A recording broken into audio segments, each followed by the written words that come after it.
In one of the greatest affronts to feminism in our modern world, Uyghur women in East Turkestan are being treated as criminals because of their ethnicity and religion. They are perceived as a threat to the Chinese state because of their reproductive abilities.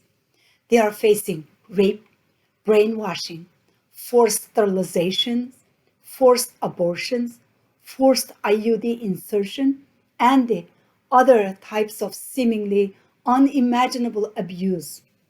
And because the perpetrator of these crimes is the Chinese government, the world is silent. China is conducting genocide. And where are the celebrities and the vocal feminists? As Uyghur women are forbidden from giving birth to Uyghur children, millions of Uyghurs languished in concentration camps. Millions more are sent out to factory jobs where they are functioning as literal slaves.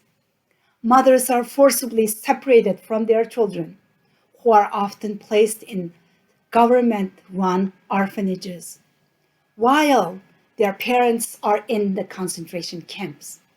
Meanwhile, women are also forced into marriages with Chinese men, afraid to reject them for fear of being labeled radical Muslims by rejecting marriages with atheists. When a woman cannot reject government-sponsored mass rape of an entire race of women with the express purpose of breeding the Uyghurs' bloodline away. We need the voices of the brave feminists of global society to speak out and to show the same courage that they have throughout the history. Chinese money has purchased the compliance of many, but mothers' hearts aren't so easily swayed.